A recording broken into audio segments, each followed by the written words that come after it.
ഇപ്പോൾ ഞാൻ അരമണിക്കൂറോ ഒരു മണിക്കൂറോ ശ്രീചക്ര മുകളിൽ സംസാരിക്കാൻ പറ്റും. നിങ്ങൾക്ക് കേൾക്കാൻ നല്ലതാവും അത്. പക്ഷേ അതല്ല,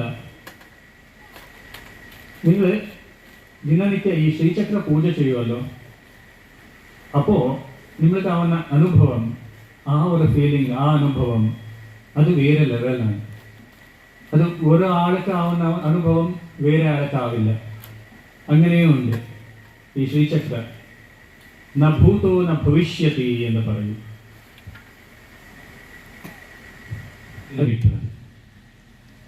ഏതോ റൂട്ടിൽ വന്നിട്ട് ജോയിൻ ആവും. അങ്ങനെയെല്ലാം ആവുന്നതാണ് ഈ ശ്രീചക്ര. അത് ആർക്കും ഇതുവരെ ശരിക്കും പറയാൻ പറ്റില്ല. ഒരാൾക്ക് ആവുന്ന അനുഭവം ബ്രഹ്മ, വിഷ്ണു, മഹേശ്വരർ എല്ലാം ഐക്യം ആയിട്ടുള്ള ഒരു ചക്രമാണിത്.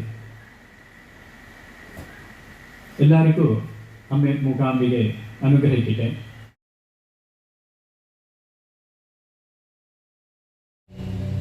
ജീവന്റെ വെളിച്ചമുള്ള സ്ഥലം. ഈ വെളിച്ചമാണ് അടുത്ത ജന്മത്തെ പോലും കാരണമാകുന്നത്. നമ്മൾ മരിക്കുമ്പോൾ ഈ ദീപമാണ് ശരീരം വിട്ട്, ദേഹം വിട്ട് ദേഹി പുറത്തേക്ക് പോകുന്നത് ഇവിടെ നിന്നാണ്. അതിനെ ശുദ്ധീകരിക്കുക, അതിനെ ശക്തിപ്പെടുത്തുക, അതാണ് ത്രികോണ മധ്യത്തിലിരിക്കുന്നത്. അതിൻ്റെ ഉള്ളിൽ നമ്മുടെ എല്ലാം അഗ്നികുണ്ഡത്തിലിരിക്കുന്ന ഉള്ളിൻ്റെ ഉള്ളിലേക്ക് പോകുന്നവർക്ക് ഒരിക്കലും ദേവിയെ കിട്ടില്ല. എപ്പോഴാണ് അവിടെ ദേവിയുടെ ദർശനം നമുക്ക് കിട്ടും. ഉള്ളിൻ്റെ ഉള്ളിലേക്ക്, നമ്മുടെ സ്വന്തം വീട്ടിലേക്ക്. അമ്മ പറയാറുണ്ട്, ശരീരം ആത്മീയത എന്ന് പറയുന്നത് റിട്ടേൺ ടു ജേണി, ഒരു മടക്കിപ്പോക്ക്, തിരിച്ചു പോക്ക്. എവിടേക്ക്? ഈശ്വരനിലേക്ക്. ആ ബോധത്തെ ഉണർത്തുക. ഈശ്വരൻ എവിടെ?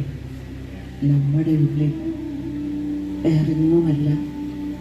മനസ്സിൻ്റെ ഉള്ളിൽ ദൈവം ഇരുന്നാൽ മനുഷ്യനും ദൈവവും ഒന്ന്.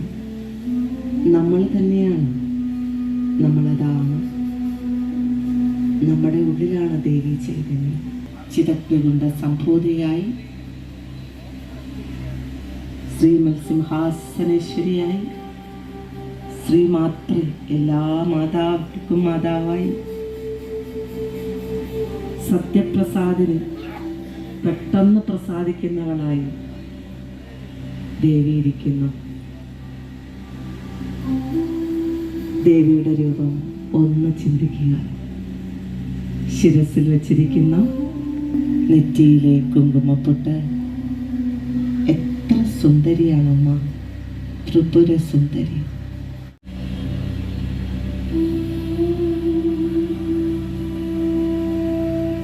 നെറ്റിയിലെ കുങ്കുമപ്പൊട്ടിനെ ഓർക്കുക, മനസ്സുകൊണ്ട് കാണുക. മനോഹരമായ പുരികക്കൊടികൾ,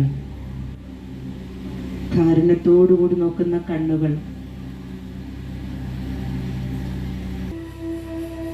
മൂക്കുത്തിയും ഓർക്കുക. മൂക്കുത്തി ചന്ദ്രനെ പോലെ പ്രകാശിക്കുന്നു. നോക്കിച്ചിരിക്കുന്നു. മനോഹരമായ കവിൾത്തടങ്ങൾ, കാതിലെ കുണ്ടലങ്ങൾ, ദിക്കുകളെ മുഴുവൻ മറയ്ക്കുന്ന കാളികയുടെ മുടി, ഇട്ടിരിക്കുന്ന ആഭരണങ്ങൾ, നമ്മളിട്ട് സഭയും വരവും തരാനുള്ള വസ്ത്രങ്ങൾ, ഒരു കൈയിൽ കരിമ്പൂവാണ്. നമ്മളെല്ലാവരും അതിൻ്റെ പിൻഗാമികളാണ്. തപശ്ചര്യ, തപസ്സിലൂടെയാണ് എല്ലാവരും എല്ലാം നേടിയിരിക്കുന്നത്. നമ്മുടെ തപസ്സിലായിരിക്കട്ടെ.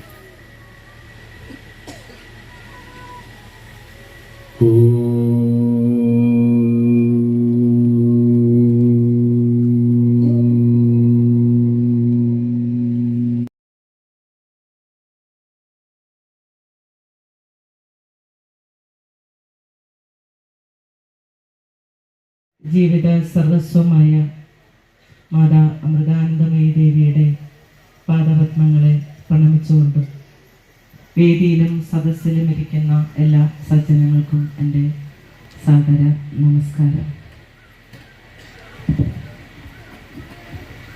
21-ാം നൂറ്റാണ്ട് ഓടിക്കൊണ്ടിരിക്കുന്നത് ആധ്യാത്മികതയിലേക്കാണ്. 21-ാം നൂറ്റാണ്ടിൻ്റെ രോഗം എന്ന് പറയുന്നത് മാനസിക സംഘർഷവും മാനസിക സമ്മർദ്ദവുമാണ്. ഇതിന്ന് ആഗോളതലത്തിലുള്ള പ്രശ്നം തന്നെയാണ്. എല്ലാവരും ഭൗതികത മടുത്ത് മതിയായി കൊണ്ടിരിക്കുന്ന കാലഘട്ടത്തിലാണ് നമ്മളെല്ലാവരും ഇന്ന് കടന്നുപോയിക്കൊണ്ടിരിക്കുന്നത്. കാരണം ഓരോന്നും അനുഭവിച്ച് വിഷാദ രോഗത്തിന് അടിമയായിക്കൊണ്ടിരിക്കുന്ന ഈ ലോകത്തിന് ഒരു കച്ചിത്തുരുമ്പ് അല്ലെങ്കിൽ കരയേറാൻ വഴി ഏത് എന്ന് ചോദിച്ചാൽ ആധ്യാത്മികത തന്നെയാണ്. മനുഷ്യജന്മം എന്ന് പറയുന്നത് കൂടെ കിട്ടുന്ന ഒന്നല്ല, ദുർലഭമായി കിട്ടുന്ന ഒരു അവസരമാണ്.